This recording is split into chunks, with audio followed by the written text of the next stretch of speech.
I got my phone. Okay, we're live. Thank you, Brother Richard, for sitting down once again for Behind the Final Call cover story. We are here once again at the foodie spot. The date on the paper is, or the volume is volume number 39, number 16. Date on the paper is January 28th, 2020.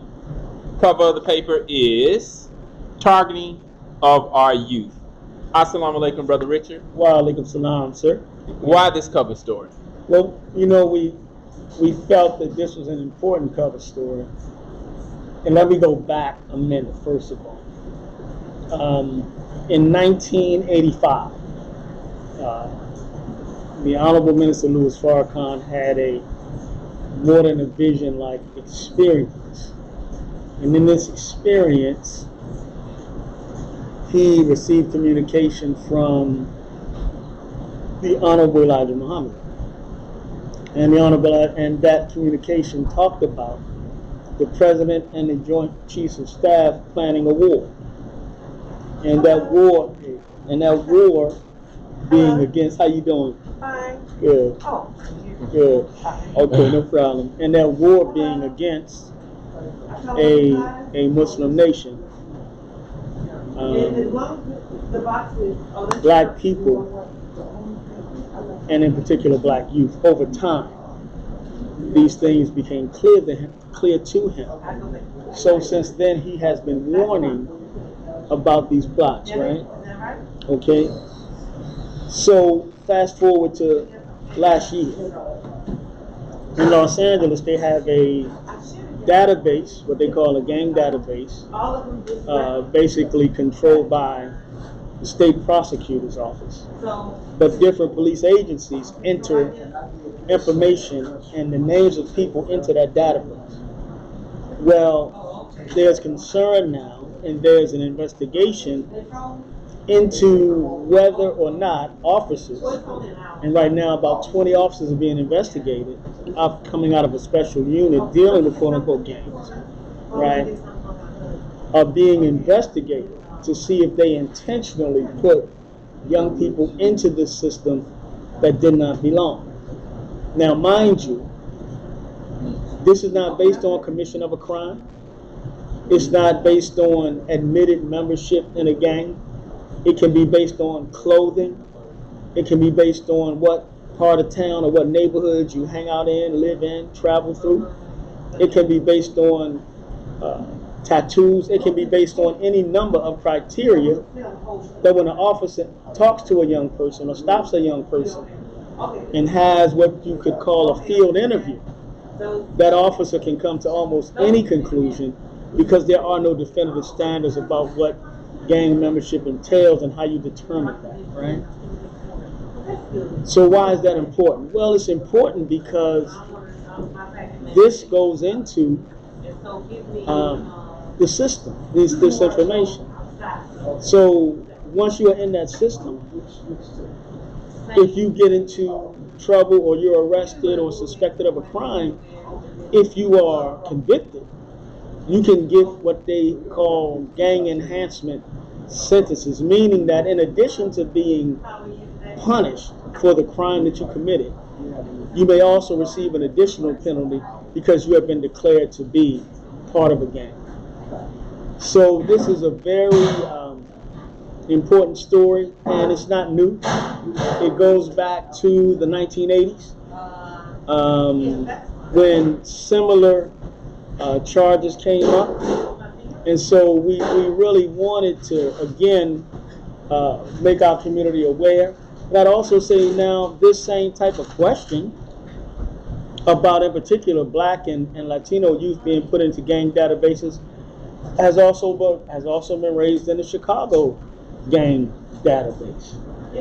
So this targeting of our children, you know, this placing them in certain categories.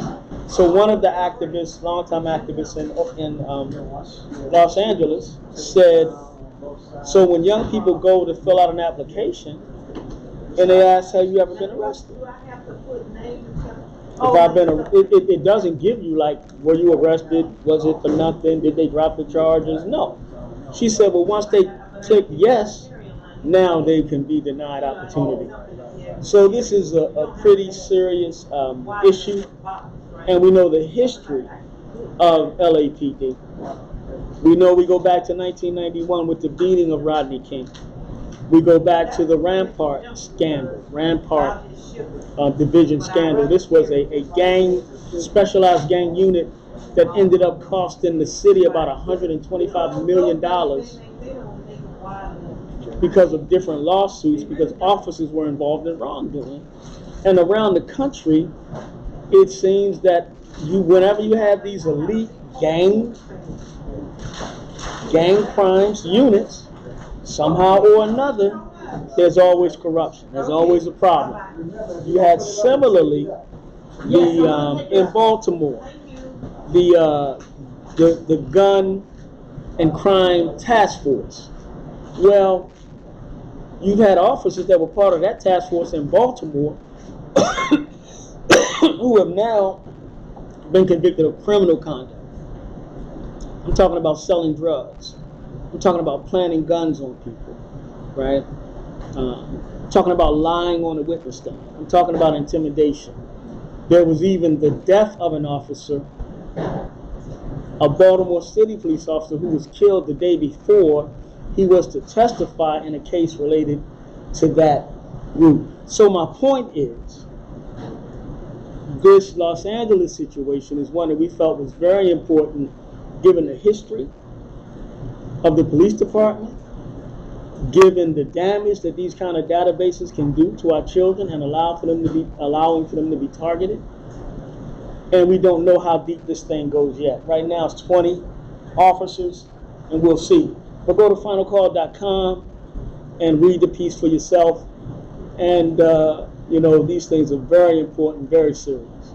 The other thing is, as with most of these things, parents have found it difficult to get their children out of the database once you're put in. So it's kind of easy to get put in, kind of hard to get taken out. So come on and go to finalcall.com and get your digital subscription, or pick up your copy from the brothers on the street and read all about it. Thank you very much, Brother Richard. There is a lot going on in the world of social media right now, especially with the Honorable Minister Louis Farrakhan. The attacks have definitely not stopped. And, we kind of talked a little bit before it, is that it's apparent that there's some discussions that are going on behind doors as the minister's account is suspended, then reinstated, and then, they really haven't decided what they're going to do. So we know something's going on. Can you give us a little bit more about what's going on? The latest thing was around the afternoon of January 18th, the minister's account on Twitter was totally taken down. There was nothing there at all. Nothing. Now, we know that last year, right, the minister's Twitter account was deactivated. But you could still go, you could still see his face, you could still see past tweets, but he was not allowed to update, right? So that's a fight that's been ongoing. So according to Twitter, this removal of him was an accident, and it got caught in some kind of filter, and these things happen. Well, we know these things happen because men and women make things happen. Right. So it's very clear, and I think we really need to read this article, because it goes to the continued assault on this man, and I also deal with this in my editorial this week. And one of the things that I point out is there's certain principles that people go by in this country when they talk about trying to deal with problems, trying to deal with those who are harmful to society. So one of the sayings goes, there's nothing like the disinfectant of sunlight. So in other words, if there's something that is kind of nefarious and dark, the way that you eliminate it is by exposing it to sunlight. In other words, you bring it to public attention. You put a spotlight on it. You force people to look at it. You force them to confront it. And if it's evil, the idea is that government will act, or people will see the evil, and they will naturally refuse to associate with such. So what I said in my, but we've seen the actual total opposite when it comes to Minister Farrakhan. So here's a man who's been repudiated by both houses of Congress, right? Here's a man who for the last, literally, for the last 3 years, every single day almost, something negative has been written about him, or something has been written that includes him, that miscasts him in ways that he is not, right? So what I said in my editorial is, you don't fear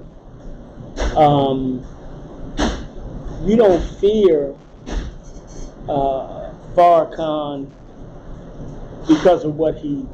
because he's a danger. You fear exposure to Farrakhan because he will open people's eyes. And so we know, and this, this is a good piece by Sister J.S. Adams, one of our contributing writers, and she interviews Brother Jesse, who handles the minister's social media, and others. But it's important that we always put out the truth, right? The truth is, in the last 44 years of the minister's ministry, the last 44, not one incident where a Jewish person has been harmed, a synagogue desecrated, a Jewish business boycotted, a Jewish person deprived of their life, liberty, pursuit of happiness. None of that has happened. So if you say a man is teaching hate, it would seem that at a certain point, someone would act based on what he's teaching. But 44 years, that's almost 5 decades of teaching.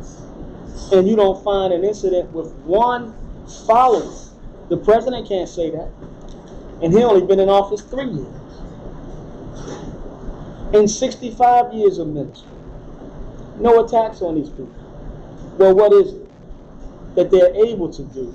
They're able to use the platforms that they control to miscast and to misrepresent this man. So this is why our job is to do our best to properly represent him and to present the truth. The other thing, is you have to ask the question looking Islam. You got to ask the question looking historically.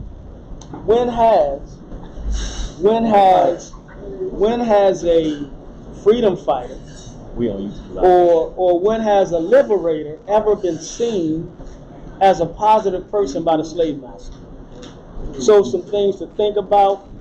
But ultimately, brother Jesse said a couple things which really made sense. One, he said, keep posting, keep putting up information about the minister on these different platforms.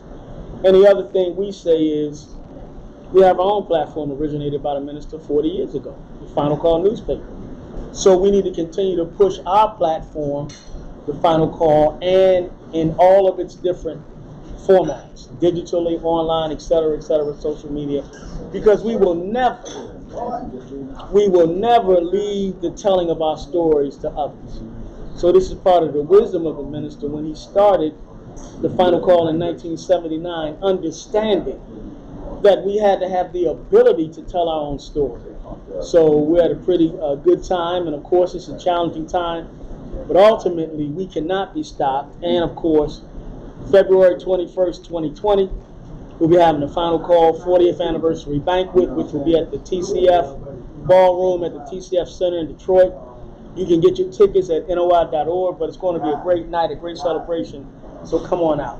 So this will not be the last time, even in this presentation, that we promote and let you know that you need to go ahead and get those tickets real quick. It is limited space. Well, you need to get the tickets. Yeah, so it's not like it's the biggest spot. It's a nice size, but you want to make sure you get there and get it first. Well, you want to be there. Right. There's no telling what, by Allah's grace, the minister may say. Yes, sir. This is a night that is really for you. If you've ever read the Final Call in the last 40 years, if you've sold the Final Call in the last 40 years, if you've given away a copy of the Final Call in the last 40 years, if you've just admired the Final Call, this night is for you. So it is definitely for the believers, because this is one of our institutions that we can take pride in, and we've been able to build it through the great dedication of the staff and contributors. and the support of our readers, but it is built on the backs of the men of the Nation of Islam, the Fruit of Islam, who take this paper all over the country because it's tied to a mission. So while others are shutting down, we inshallah will continue to expand. And as others disappear from street corners, hopefully we will be even more and more present, because our people need light, life, and power, and the Final Call offers that. Thank you very much, Brother Richard, for that. And of course, those who have benefited from the Final Call, and I know all of our people, or I won't say all, but many of our people have had the opportunity to benefit from the paper, just being able to get a different perspective on what's going on in the news. The brothers being able to, the brothers being out in the community with the paper serves multiple purposes. Absolutely. And it gives us a tool in which we can engage with the people as well as give them a good message. So we definitely appreciate those who have supported us, and we look forward to continuing. Well, I mean, again, we also contain spiritual wisdom and deep spiritual truths. So every year you get, every week you get the article by the Honorable Minister Louis Farrakhan. You get the insightful, unbelievable, relevant, even though they were in some cases articles written in the 70s or even the 60s by the Honorable Elijah Muhammad, because when you have supreme wisdom, he allows you to look forward. So when you look in the paper, you get an understanding of the time and what must be done. So to have insight and even to have foresight, you need to read the Final Call. Absolutely. Thank you, Brother Richard. We're going to go ahead and jump to the next piece that we have going on. And of course, another very big topic that is going on in the news and has been for a little while is the impeachment. Right. It's going to be there for a minute. Trial's supposed to start today, right? Something's supposed to happen today. Yeah, they are at least in the next couple of days. And right now, based on what was reported yesterday, which was Monday, the trial is in the Senate, right? And they're looking at really doing it over a couple of days. So the idea right now seems to be that the president will do the State of the Union soon, and within days he wants to get it over with before the State of the Union. So I mean, of course, it's a political process. It is a it is a hearing, but it is a politically driven process. But I think the thing that we should watch, the thing that we should take notice of, is how the country is coming apart. And what does this situation mean for America as a great power when you're watching it literally deteriorate before your eyes, when you're watching increased acrimony, when you're watching a lack of a national will, a national vision, and a national commitment, and a lack of national unity. Where's America headed from here? So continue to read the Final Call, and again, foresight and insight. Thank you. Of course, we always hear about the black man being under attack, but as time has passed, there has been an increase and more overt attack on the black woman as well. Can you give us a little bit about the article, Besieged Black Female Prosecutor Refused to Fold Under Racial Attacks? We have actually, I think this is a very important story, and it originates in St. Louis, but it touches about 7 different black female prosecutors, right, around the country who were voted into office in response to police misconduct, in response to police brutality, in response to calls for progressive change, right? So with that, and Brother Troy playing with the remotes and stuff. So as we were saying, the story originates out of St. Louis, where you had Kim Gardner, who is a kind of a county prosecutor, has been under siege by the police union and others in the entrenched power structure who do not want to see change. But not only has she been attacked, but people like Marilyn Mosby, the prosecutor out of Baltimore, has been attacked.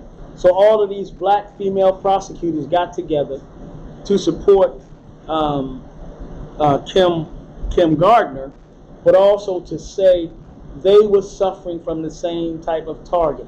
Personal lawsuits, police unions going after them, calls for special prosecutors, all kinds of things that you did not see with their white predecessors who did nothing to try to alleviate the problem of police brutality and the suffering of black people.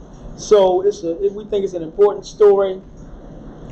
We hope you'll go and check it out, because if you want change and you elect people to bring change, and the people that you elect are targeted for elimination, somebody's telling you they don't want change.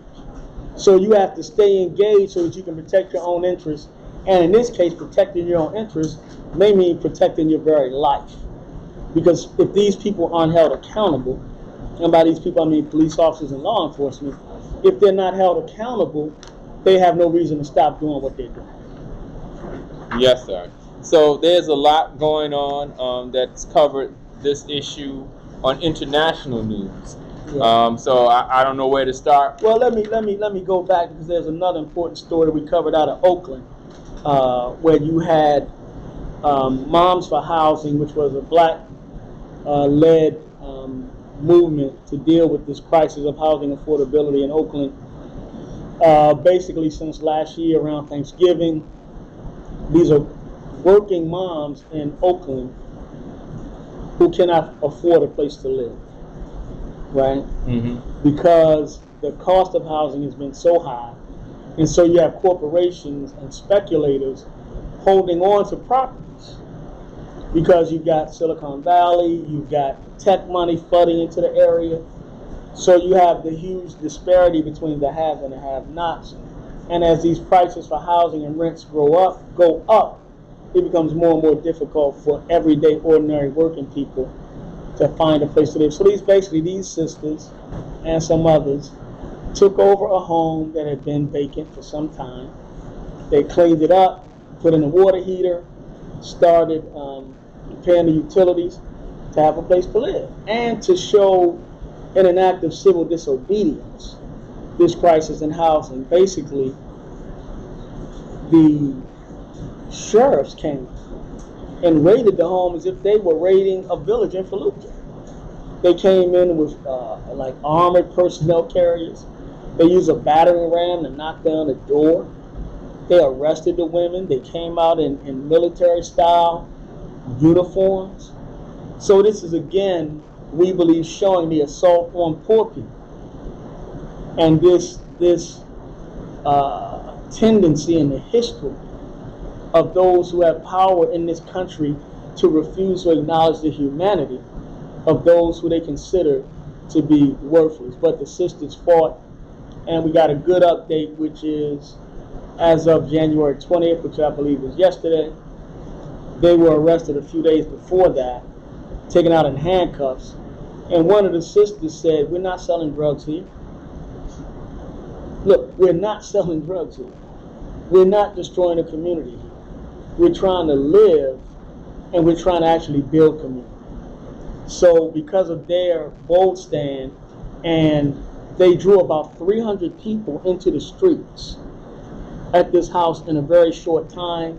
So it got attention in the city and throughout the country, and even some international attention. So the city and the mayor was able to reach an agreement with the housing corporation. This is not some little mom and pop owned house. Not talking about that. I'm talking about major corporations buying up and holding property when thousands of people are homeless, simply because they want to exploit the market and inflate the market and rent gouge. So the question becomes, at what point does the society have to look at this and make a decision? Are we going to have women and children sleeping on the street when you actually have housing stock that could be accessed, if not for these speculators? So that's a piece we really want everybody to check out as well. And now you said international has some kind of serious developments. There was some concern about a dispute about the Nile River, and Egypt, Ethiopia, and the Sudan, and plans by the different countries to build a dam, and how the water source would be managed, because you know the Nile flows all the way through almost the continent. So that has been at least resolved in a preliminary way. South Africa, unfortunately, has been suffering from some power cuts. Some power shortages in the country. Now, this was also an interesting thing. So, you know, Facebook is supposed to be trying to root out fake news. But what the report we had and the story we're running is that there was someone who did a clip about how the Western media liked General Qasem Soleimani. This is the Iranian general who was killed a short time ago by the American government and Mr. Trump with a drone strike in Iraq. And it kind of explained what he did, how he fought against ISIS, etc. But it was removed.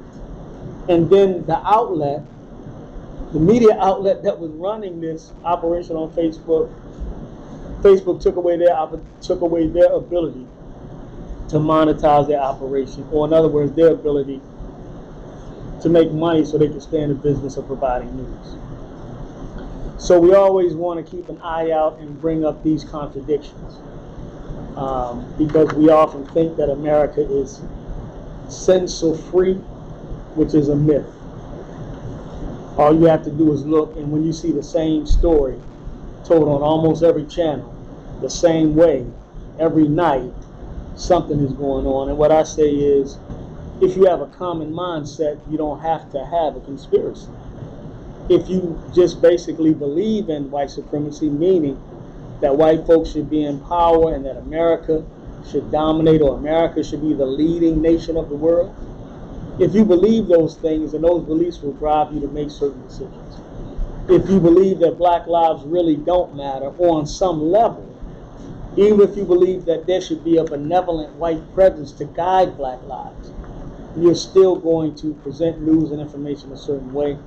So again, that's why the final call in our presentation becomes always, always, always important.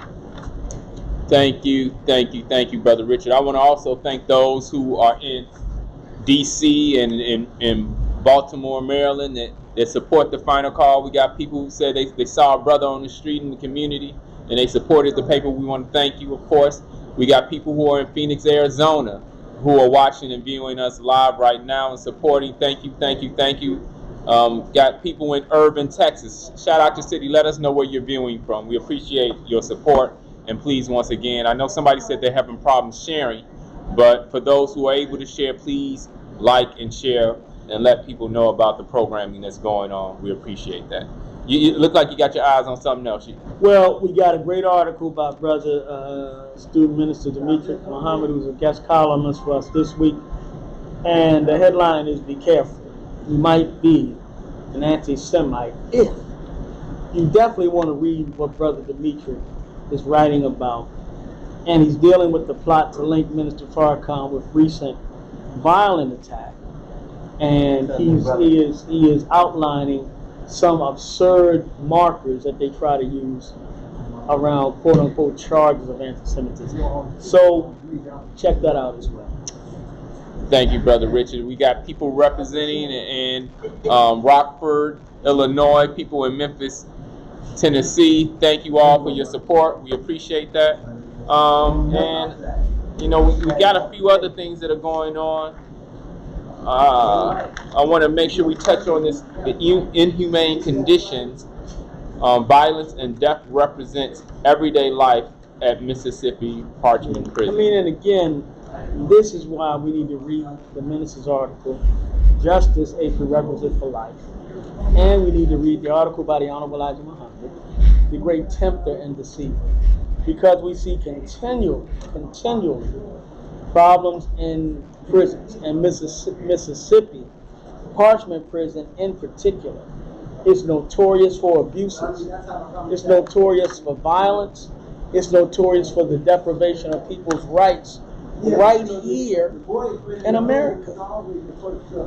So some of the things that we are looking at is violence and the failure of officials to stop violence. And our brother Jay-Z sued the head of the Mississippi Department of Corrections and the warden on behalf of 29 prisoners who have complained that officials have done nothing to stop the violence at Parchment.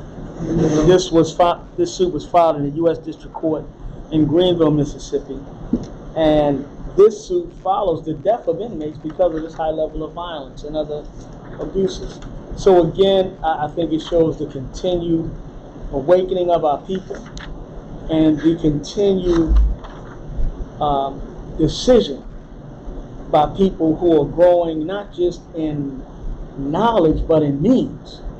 And Minister Farrakhan has said there's always been a desire to keep money away from wisdom, because when you can marry money and wisdom, you can have an impact. So Jay-Z, the hip-hop guru and mogul, and I guess billionaire almost, or yeah, I think he continues to do things to have a social and political impact. So check out the full story in the Final Call and finalcall.com. And we're now at 7350 South Stony Island Avenue, the foodie spot. Come on by, get some good food, some nutritious food, and support an institution that is about community building and not about bleeding black neighborhoods. Yes, sir. Thank you, thank you, thank you. Of course, we got Washington, D.C. Mosque number 4 out there representing. We appreciate the support. Brother Richard has a little bias towards that Ain't no bias. area. Leave it's all good. I ain't mad at you. It's my home mosque where I joined the nation. But Student Minister, of course, Jess was there out there last Sunday with the town hall meeting. And I'm going to take this opportunity. And one of the benefits of tuning in on this show as soon as it drops is, we squeeze, in many instances, information out before most people are even able to get it. True. Of course, I don't know how long it takes for the paper to actually hit all areas because, of course, we're in Chicago. We get it first. Yeah. But, we're talking about things that many people may not even had the opportunity to hear about in the paper. And one of those highlights, which is a very special one, is that I was blessed to hear from Student Minister Ava that the minister, we had last week, if you saw the title of the town hall meeting, I think it was just Consider Separation. But via the instructions of the Honorable Minister Louis Farrakhan, that title was changed. And the title that was given for that town hall meeting that will be on February the 22nd right there in Detroit, Michigan, is The Black Man and Woman Must Consider Separation. Must is definitely emphasized. So that's something that you definitely don't want to miss. In addition to that, there will be workshops, Allah willing, that will also be on Saturday. Originally they weren't, but there have been so many proposals that have been submitted. We want to try to get in as many people as possible dealing with the topic, the Muslim program. So you don't want to miss Savior's Day 2020. Starting really February 20th with the Elevated Places radio show featuring Student Minister Ava. That's a Thursday night. That's Thursday night at 8 o'clock. And then, of course, the welcoming on the 21st, which is that Friday. The welcoming starts at 9. The workshops will begin, inshallah, at 9:30. Once again, focusing on the Muslim program. So for those who may not be familiar with the Muslim program, just go and check it out. Get your edition of the Final Call newspaper. And you can get the paper from the brothers you see in the community. You can also get the digital edition where you can see it on your iPad or your phone. But look right in the inside cover, it tells what the Muslims want and what the Muslims believe. So all of our, Allah willing, our workshops will focus mainly on that. So you want to check those out. And of course, Muslims, we pray. We recognize the remembrance of Allah, we're taught, is the greatest force. So we will stop the programming and everything that's going on at 12 o'clock, Allah willing, so that we can make prayer together as a community. And then we're going to jump right back in at 2 o'clock on Friday for the continuation of workshops. And then I'm going to pass it over to you. Well, and then, the highlight of the evening and the only evening event Friday night is the Final Call 40th anniversary banquet at the TCF Ballroom. Tickets only $100, and you can get a table of 10. I'm sorry, you can get a table of 10 seats for just $1,000, right? So go on and get your table, brothers and sisters. So if you're a married couple and you're coming to Savior's Day, that's 2 people. So you telling me it's not 4 additional couples you like to just sit with? So go on and get your table and come on down and enjoy. We really hope to make it a night of celebration. I mean, a really, really beautiful night. You deserve it. We deserve it. The minister deserves it. You're never going to have another 40th anniversary. So you can get your tickets at NOI.org, and it's February 21st, which is Friday night. The doors will open at 6 p.m. Eastern Daylight Time, and the dinner will be in the TCF Ballroom at the TCF Center in Detroit. And of course, this is all connected with our Great Savior's Day convention. Black tie event, you can go to NOI.org. Again, NOI.org. Go there now, get your tickets, come on out, dress up, enjoy yourself. It's going to be a great night, man. You don't want to miss it, and it's all about you. So come on down. Thank you once again. And I'll continue up with Saturday morning. And of course, for those who are registered citizens of the Nation of Islam, of course, all of our people are citizens of the nation. Some of you all just haven't gotten registered yet, but that's fine. But for those who are just open to the community, and that's one thing I got to stress, is that all of these events and activities that you see in the paper, they are for our community. That's for all of our people. Don't think because you don't wear a suit and a bow tie or a headpiece that these events aren't for you.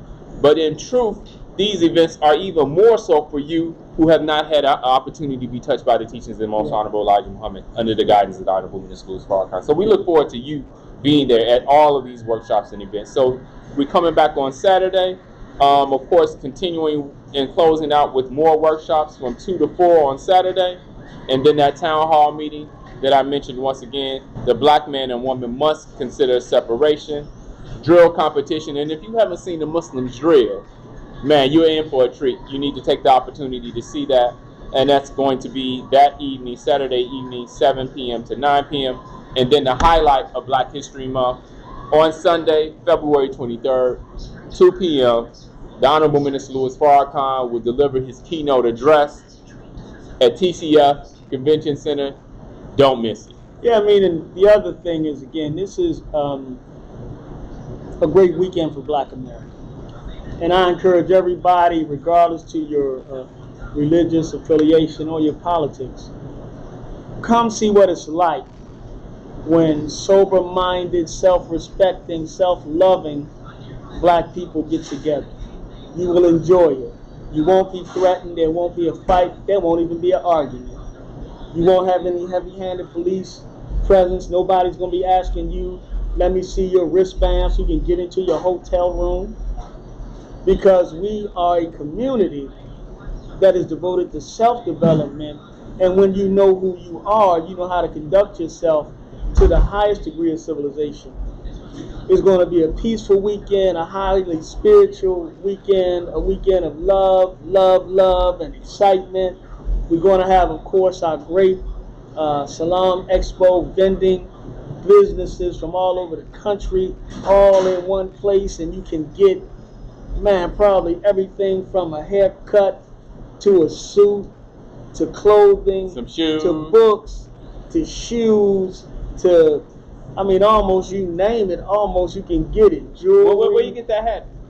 This one is from the Final Call, but inshallah it will be available. Okay. But the one that I wore last week that said Nation of Islam, I got a Savior's Day last year, and inshallah that brother and others will be back, man, really offering all kinds of great products. So, but I think just the experience, I think our historical exhibit will be around again this year. I think just the experience, you should see what it's like to see black folk in a space that they have claimed, paid the bill for. Ain't no white folk underwriting Savior's Day, no major corporation like that underwriting Savior's Day. So it is all about what we do for ourselves and the help we get from friends and supporters and Almighty God Allah. But come on down, I mean, it's a family affair. It's family friendly. You don't have to worry about, can I take my babies in here? Oops, I didn't want my children to hear that. So again, starting the evening of Thursday, February 20th, Elevated Places broadcast with doctor, student minister, author, and attorney, Sister Ava Muhammad, and you know you don't want to miss her. And then Friday the 21st, prayer, workshop, sessions, and the dinner. Saturday, February 22nd, full day, highlighted by the Black Man and Woman Must Consider Separation Town Hall and the drill competition later that evening. And we culminated on Sunday, February 23rd, 2 p.m. Minister Farrakhan delivers another earth-shattering announcement. If I was you, I wouldn't want to miss this. They don't want to miss it. If I was you, I want to be there, and I would want to bring somebody with me. Yes. And another event that we did not mention, and it's in the paper, and we want you to support to make this the most successful children's village that we've had. Absolutely. As Brother Richard mentioned, there are activities going throughout that are for the whole community, right, no matter what age. And as many of our youth always look forward to is the children's village. There's games, there's toys, there's candy, there's all sorts of stuff going on. I mean, the children's village, which is put on by Mother Khadija Farrakhan, the First Lady of the Nation of Islam, and Minister Farrakhan's wife. This is now one of the things that we do every year. I mean, it's a major part of what we do. It really helps to inculcate the weekend in our children. It offers our children the ability to enjoy fun, but also education. So you'll maybe see other children perform music and dance, and we had tumbling at one point, and all kinds of games, and we had some rides and giving away books and all kinds of stuff. This is Black America at its finest, and it's not based on what you call yourself. It's just based on you coming on down and spending a little time with us. I think you would enjoy it. But you can go to childrensvillageonline.org, childrensvillageonline.org, to donate and get some more information. And as we get more details, we will publish them. But man, you don't want to miss this. I'm just telling you. 44 years, we're celebrating a Minister Farrakhan's work in the absence of the Honorable Elijah Muhammad. You know, this will mark the 90th anniversary of the coming of the Mahdi and the founding of the Nation of Islam in Detroit. So we're coming back home. This year will mark the 25th anniversary of the Million Man March. And we are celebrating the 40th anniversary of the Final Call. All of that is historic. I think you want to be there. And, you know, like they used to say, I was there. Get some pictures, get some memories, get some information that you can use to improve yourself, your family, and your community. Thank you, Brother Richard. We could say more, but we're not. We want you to get a subscription to the digital edition or the paper version of the Final Call newspaper. Don't wait till the last minute. Hotels are filling up in Detroit. You don't want to miss it. Make sure you're there. Detroit, Michigan, the weekend of February the 20th to the 23rd. Go to NOI.org/SD2020 for more information. Look forward to seeing you there. Right there, bam. And of course, get that latest edition of the Final Call newspaper. Until next time, peace. Behind the Final Call cover story.